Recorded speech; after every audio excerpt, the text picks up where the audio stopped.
will be our soft skill training. We have the pleasure to have an expert here, and this is Anabel Jiménez from Education First in Switzerland. And she will speak on stress management for mental well-being. Our generation is overachieved, overstimulated, overconnected, and overworried. We have reached a point where the simplest experience of daily life pumps so much adrenaline in our systems that we only act of living can be compared to practicing an extreme sport. As exciting as it sounds, these levels of adrenaline don't come alone. They bring many other factors that put our health at high risk and can even drag us down to have the darkest thoughts. Join us to get to know how small changes can make a big impact in the way you live in a life free of stress. To give you some information on Anabel, Anabel is a talent manager for the software engineering headquarters at an international organization based in Zurich, in Switzerland. In addition, she works independently as a career coach with a special focus on graduates, young professionals, and mothers returning to the corporate world. She was born and raised in the south of Spain and moved to Switzerland 5 years ago with a clear goal: to grow and to help others to grow. Anabel, the stage is yours. Thank you very much, Clemence. I hope you all can hear me well. So here I am, and as Clemence said very well, that's my description. And I'm indeed very flattered of being here because I honestly have nothing really to do with the world of chemistry, of science, but only with the science of people, right? That's what I always like to say. And today I would like you to join me on this journey or in this sort of experiment for all of those who are experiencing stress or who are surrounded by people who are feeling stress. Short story. It's yesterday I had 9 long conversations with people from work. I don't count them in my normal life, of course, but I just wanted to monitor them to give you an example of what it is like today, you know? The conversation with all of them started the same way. I was asking them, hey, how are you? Okay. And to that question, 5 out of the 9 people answered, hey, I'm really stressed. Okay.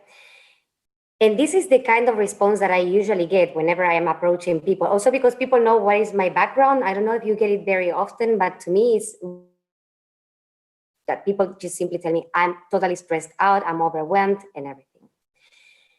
Also, when I start digging in a little bit more, then people start telling me, well, stress is leading me to burnout. I don't know how am I gonna end up. Stress is making me lack sleep and gain weight. I just can't stop eating even when I'm not hungry. Stress makes me feel very anxious, sad, empty, angry. And then the biggest worry comes when they say, if I don't have any spare time in my life because of work or because of whatever other reason, how am I going to fix my stress life? Which makes total sense, right? So naturally, this is the topic that we're going to be covering today. So we're going to be talking about the reactions that our body shows whenever we are experiencing a stress. Then we're going to talk about the signs that our body does or shows whenever we are stressed. And then we're going to talk about the types and how to manage it, okay? So let's go on with it.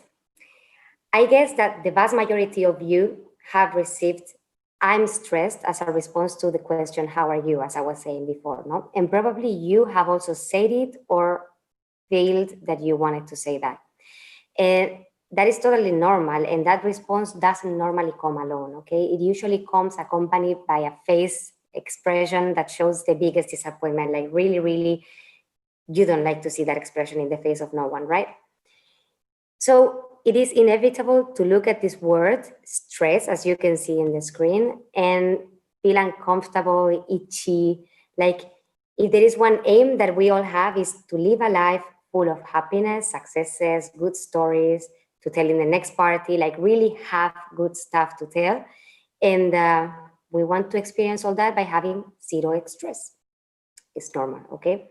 However, millions of years of evolution have ensured that our stress system does exactly what it's supposed to do. So our nervous system, our stress response works perfectly, it's only us the problem, to be very honest with you. So the point of this session is to inspire you to understand and leverage stress to feel better about yourself and about what surrounds you, okay? Not about make stress even worse than it is at the moment. So let's get it on again. What is stress? A definition that has been commonly accepted and normally repeated is this one. So now I'm going to tell you a short story.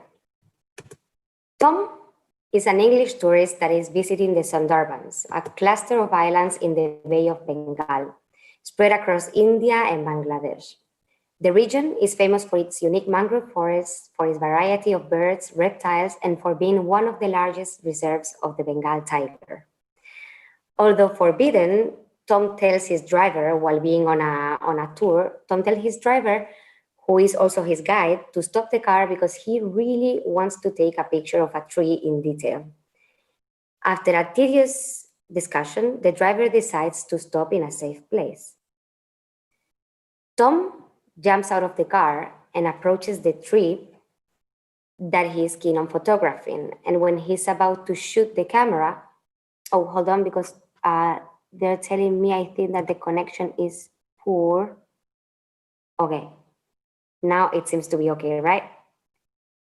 Yeah, okay, perfect. So let me start from the beginning, or I don't know where you left, but basically, all as a summary, Tom is an English tourist that is visiting the Sundarbans, which are in between Bangladesh and India, and they're super famous for nature, reptiles, birds, and Bengal tigers, okay? In the middle of a tour, he tells his guide and his driver to please stop the car where he's on, because he really needs to take a picture of a tree that he really, really loves, okay? So the guide and the driver finally says, okay, this is a safe place, so please get off the car. I'll wait for you here. Just don't take too much time. Cool. So Tom goes, jumps out of the car and approaches the tree that he's keen on photographing. And when he's about to shoot the camera, he listens to some branches crashing close to him. So he stops and suddenly the crashing stops. And when he's about to shoot again, the crash appears again. So he looks to the side and what does he find? A cute little baby tiger staring at him, okay? Beautiful eyes, beautiful tiger. But right next to the baby tiger, there's a big mom tiger ready to show him who runs the forest. Tom begins to have all sort of thoughts and his body starts to react, okay? And so let's have a look in detail at what Tom's brain and body are experiencing. This is a pretty high level explanation on what goes on in our body when we are reacting to a stressor, okay? So if there is any expert in the matter here, please bear with me. But let's see if we can get along with it. So when a stressor appears, this is the moment when the nervous system does a very, very good job of doing what it's supposed to do, which is what evolutionary biology likes to refer as the 4 Fs: fight, flight, fright, and sex. These are the 4 things that it does, and it's going to keep us alive whether we like it or not, okay? There's no conscious choice here.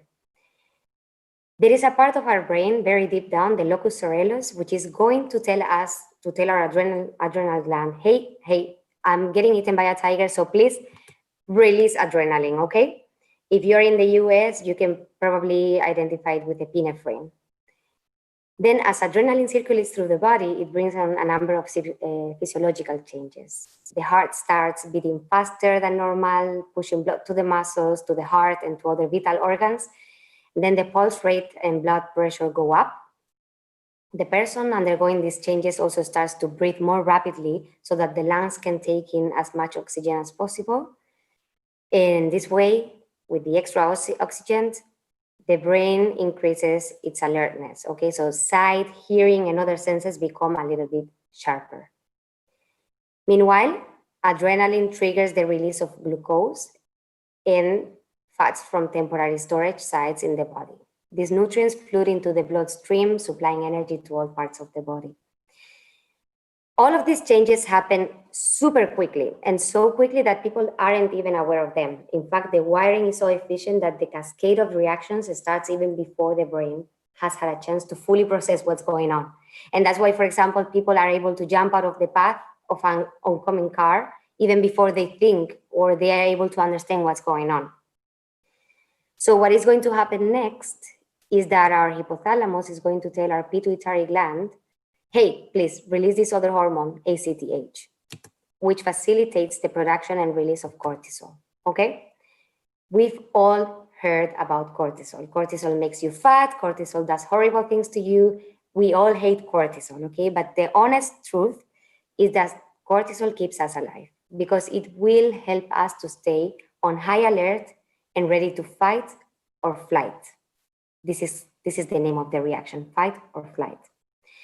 Once the threat is over, the levels of cortisol fall and the stress response will stop as well. So long story short, if there is a tiger coming to eat you or us or whatever, cortisol will keep us alive. So the problem is not cortisol, but at its regulation of it, okay? Many people are not able to find a way to put the brakes on stress. So after a while, this has an effect on the body that contributes to the health problems associated with chronic stress that we will talk about later on.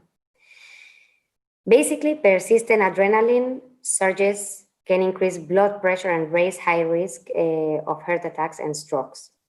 And elevated cortisol levels contribute to the buildup of fat tissue and to weight gain, for sure. So for example, cortisol increases appetite so that people will want to eat more to obtain extra energy as well. And it also increases the storage of unused nutrients and fats. And that's the reason why we don't want to retain so much cortisol in our body, or at least to produce it. So then what? Our body is ready to respond to stress. It is ready to respond to starvation and dangerous situations. It's very well adapted to respond to some wanting to punch us in the face or to jump out of the way when a car is coming over or any other kind of survival situation. It does a really good job for that, okay? However, stress for us is not getting eaten by a tiger like Tom. Stress for us is more related to daily life hassles, like a traffic jam. That's totally a real stress. We are an overachieved and overstimulated and overconnected generation, okay? The compound effects of life's little annoyances add up and can be as detrimental as a post-traumatic stress disorder for us. These are the kind of situations that we face that really stress us out. And I don't know if you feel identified with any of them. I feel identified with all of them, honestly. So we respond to stressors, big and little, by constantly stimulating the survival mechanisms in our brains. And so our bodies respond again and again. Our hearts are racing, our blood pressure rises, our decision-making centers in our brains stay constantly activated. So we live a daily life in survival mode. Everyone reacts to stress differently. However, some common signs and symptoms of stress include frequent headaches, cold or sweaty hands and feet, frequent heartburn, stomach pain, nausea, panic attacks, excessive sleeping or insomnia, persistent difficulty concentrating, obsessive or compulsive behaviors, social withdrawal or isolation, constant fatigue, irritability, and angry episodes, significant weight and gain or loss, and consistent feelings of being overwhelmed or overloaded. Not nice, right? I mean, you can also feel these things so isolated, but normally this is the signs of stress that we see.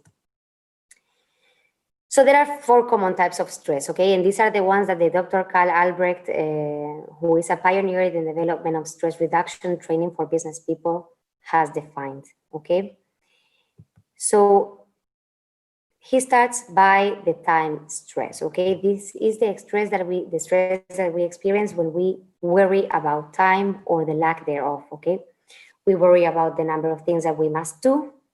We fear that we will fail to achieve something important. We might feel trapped, unhappy, even hopeless. And common examples of time stress include worrying about deadlines or rushing to avoid being late for a meeting, anything that has to do with our time.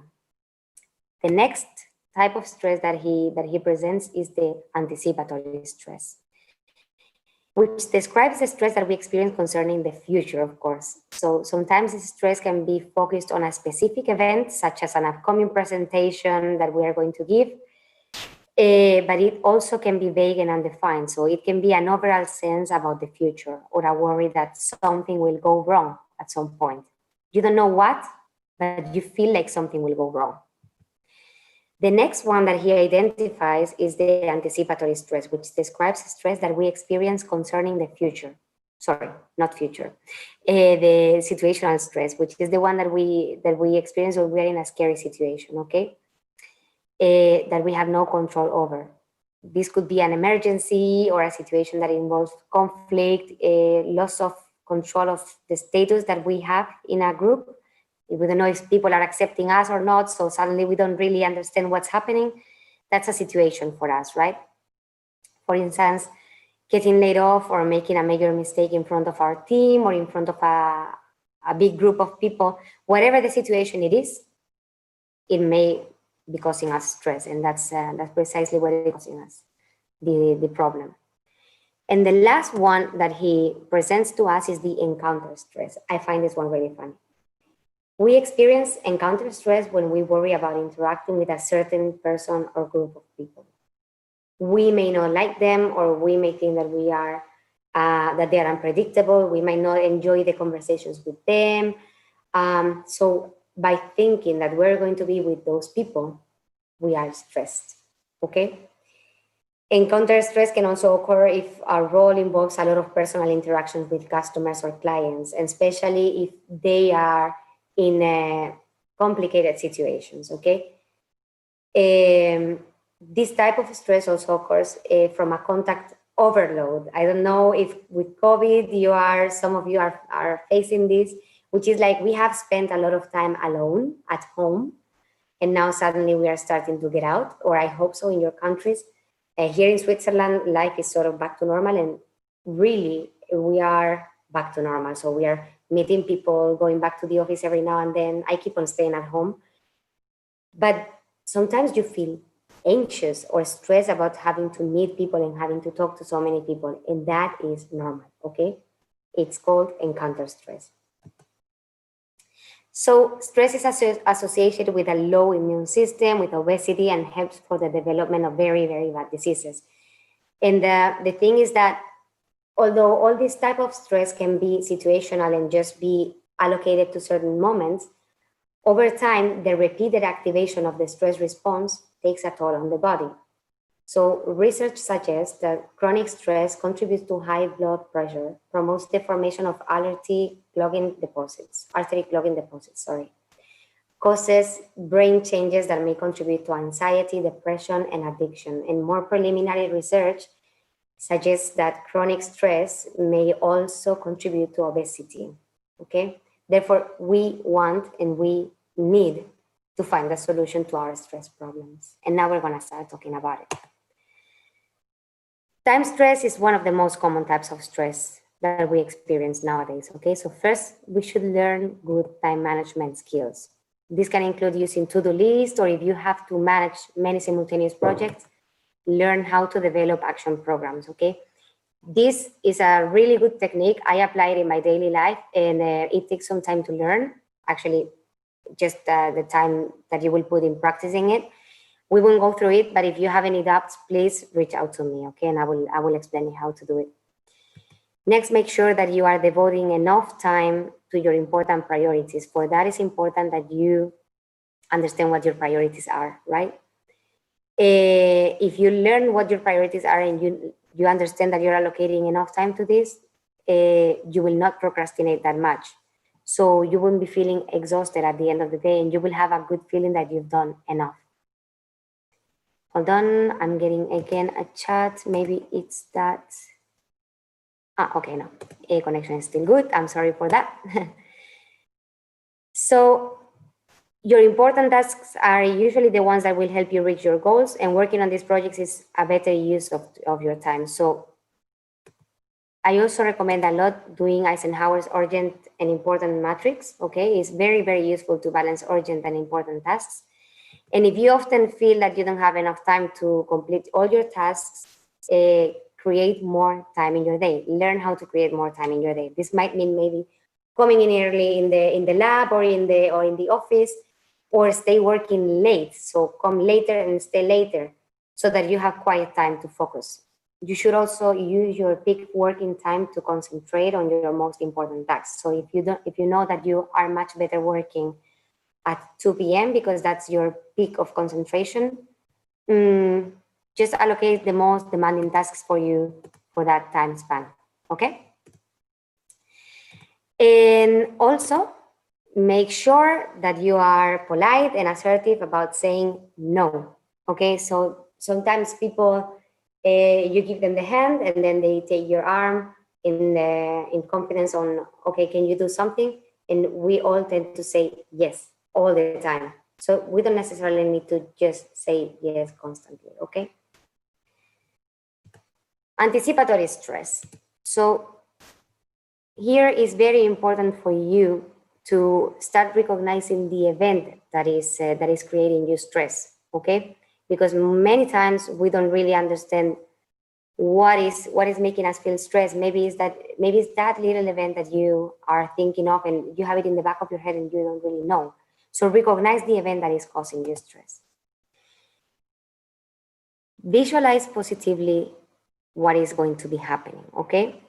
So visualize what could be the worst thing that would happen, and also visualize your success. Visualize why is the reason why you're doing that event. Why are you taking part of that event in general? Meditate. I know this sounds very, very cliche, but it does really, really work. So you don't need to meditate for half an hour, nor for a super long time. Just 5 minutes a day, 3 minutes, even 1 minute to stop, take a breath, and enjoy yourself, enjoy your moment, understand yourself and what is going on with you. That's very important. Address your personal fears. Okay, so what is scaring you? What is holding you back from being happy, and why? Address it and tackle it. Once you become aware, you will feel different.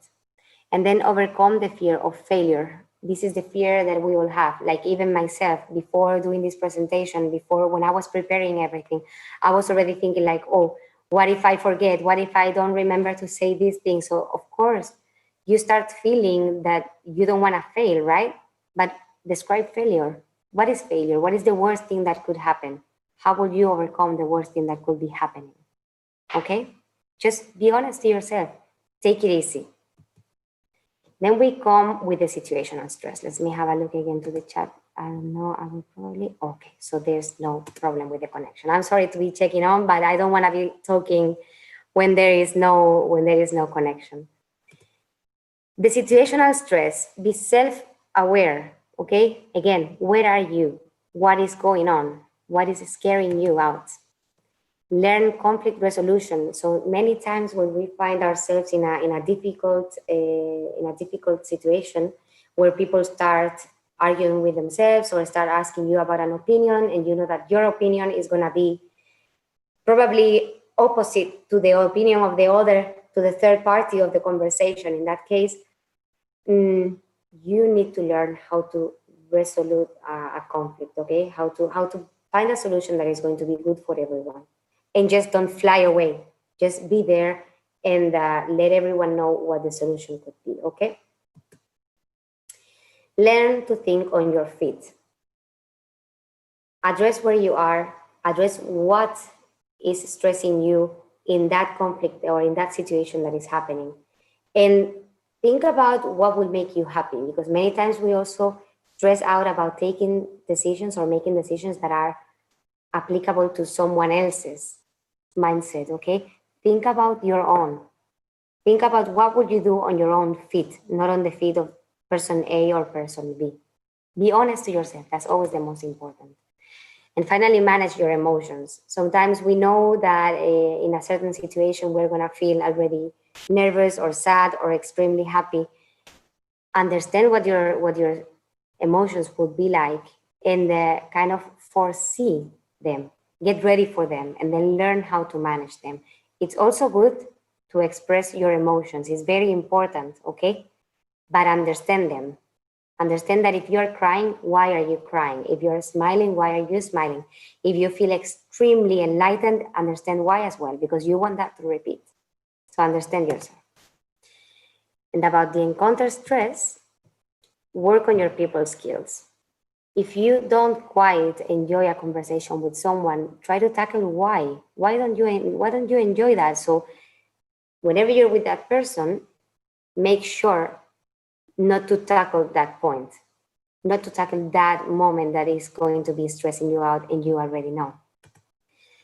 Develop emotional intelligence. There are plenty of books about this, and it sounds really, really as cliche as meditating, but emotional intelligence is something really important for us to develop. Understand people, understand their drives, what is annoying them. It's good for you to understand, especially you guys that have to do so many presentations to people that you don't really know. So try and understand different personalities, the different people that you have in front of you. And finally, identify your limits. We are people, we are humans, we have limits. And you need to understand what your limits are in order to stay in your comfort area. So it's also very important to most organic part of the whole speech, right?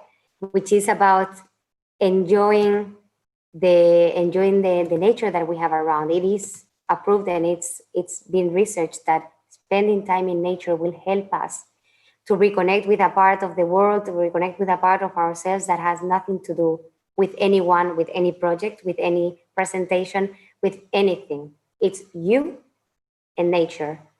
And that grounds you down, that brings you close to the place where you want to be. As well, if you don't have a forest around or you don't have the chance to go into nature, it's really, really recommendable to have plants in your office, in your lab, in your house. It's very important because the simple fact of taking care of your plants helps you to focus on something else, at least for 5 minutes. You know, it's just a small time span that you're not thinking about what you are thinking about. So spend time in nature or with nature. Love.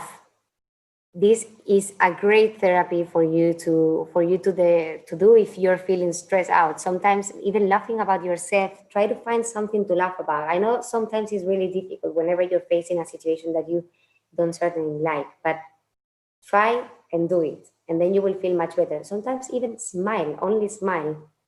Think about it. It's really, really simple and it will really help you. And get moving. So it is also researched that physical activity helps you to deal with stressful moments, okay? Because of the release of these brain chemicals that help you stay happy, these endorphins, right, that we all know about.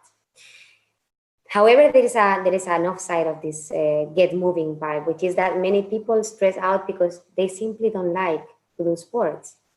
And that is completely fine. You don't need to like sport just because now everyone likes to go for a run, everyone likes to do CrossFit, or everyone likes to do yoga. You don't need to like it. The only important thing here is that you move a little bit, doing your favorite activity. If your favorite activity is to lay on the ground and stretch, that is perfect. If you like to go fishing, just go and go fishing. If you like to dance, please have a dance right now. Just make sure to turn your camera off, but do whatever you feel like doing. Move, because the movement is going to get you out of that zone where you are, and it's going to be very positive for you. And enjoy the good stuff. I mean, I love this picture of this guy laying here on the green grass with all the daisies around, like he's really enjoying his moment. Make sure that you enjoy it. So whenever you're doing something, feel free to enjoy it. Just grasp it, grasp the joy, grasp the good moments that are happening for you, and don't think about the bad things whenever you're supposed to be having fun. It's very easy, I know, to go on the wrong track, but try to stay on the right one. And here's an exercise that I'm going to propose to you that I do every day and actually really, really works. We tend to focus very commonly on the the bad stuff that happens to us. Maybe we've had such a productive day, but we tend to focus always on the very, very bad stuff. So suddenly, after a day at work, you have a conversation with a colleague or with a colleague from the lab or with a family member who gives you a very bad news. And then all you can think of is that bad thing that you've been hearing about. So this exercise is called the rose and the thorn. It sounds very poetic, right? So it's actually a little bit, but don't get scared. It only takes 5 minutes of your day, and I recommend it. I recommend to do it in the end of the day. So whenever your head hits the pillow and then you start thinking about everything and you start activating your stress response, precisely in that moment, do this exercise to wind down.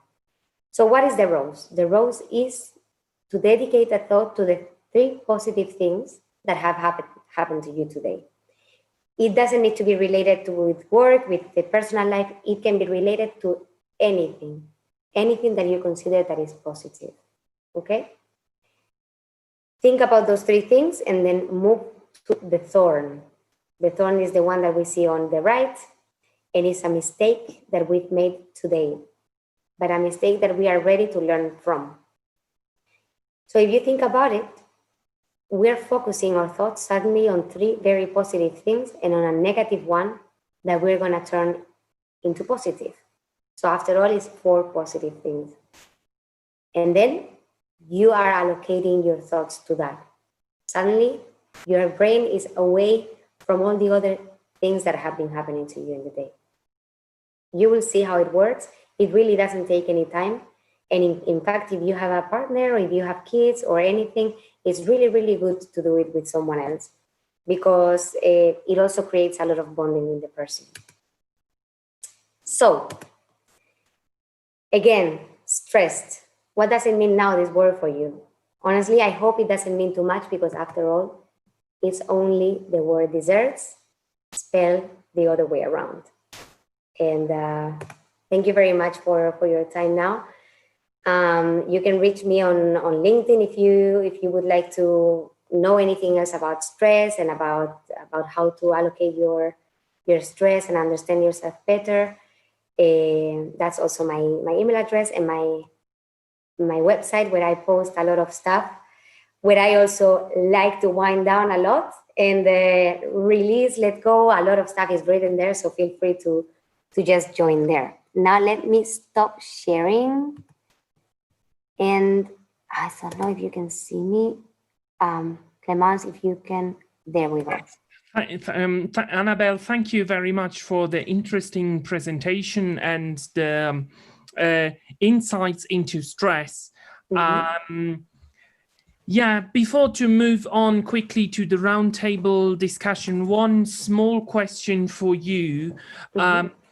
I mean, a lot of video conferences are going on and we lost a little bit the contact with people or the direct contact with people. What is your suggestion to do or what is for you the main difference between, let's say, a job interview in presence where you see each other face to face or a video conference, just a video call or job interview or presentation, whatever?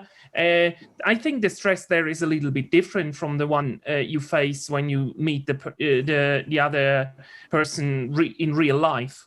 Yeah, indeed, Clemens, is super different type of stress because whenever you are meeting a person physically, you know that anything is going to go wrong in terms of hardware, right? So here, before the speech or the presentation was starting, I needed to check 1,000 times if the connection was going on well, if I was logged in well as well in the call, if everything was right on time.